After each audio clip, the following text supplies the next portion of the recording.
Hello, welcome to another episode of the Ikan Bilis Weekly Forecast Show. Our weekly forecast is published every Sunday, 4 p.m. UK time to help you navigate the sea of market volatility. Please subscribe and click the like button before we dive into the charts.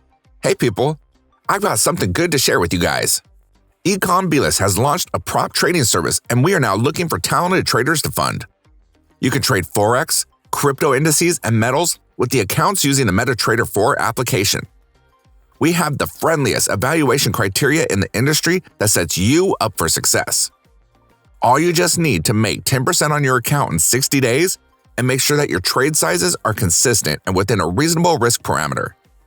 Most prop trading firms split up their evaluation into two 30-day phases and require a 10% profit made on each of those phases. In my opinion, that sets up traders for failure and forces them to take unnecessary risks on the account. Furthermore, we allow you to earn from the get-go. Yes, we reward you for good trading even during your evaluation phase. So wait no longer. Go ahead and sign up for an account at ikanbilis.capital. We're now giving out free challenges for a limited time only. Please join our Discord channel to say hi and find out more. So for the dollar yen, I think price continued to trade in a range this week. I think this will continue into the rest of the year unless there are changes to the macro. The bearish engulfing candle is formed on the 4-hour, which is mega bearish, and it looks like there's nothing to stop it, right? No MAs to stop it to the downside.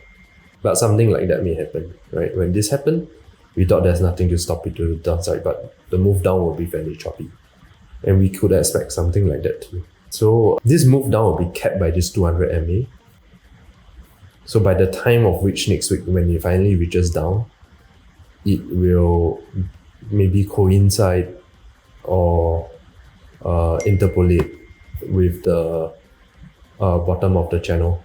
So if price moves down, it moves down immediately from here. Our price target is around 112.5, between 112 to 112.5. For the bull case, the retracement may be just deeper before the price moves up, right? But either way, it's just down. So if you put your stop loss here, I think you are fairly safe. We've come to the end of the video. If you think our content is useful to you, please like, share, and subscribe. Our Discord channel is up and running, and it's the best place to stay current with our latest updates. See you there, or until next week.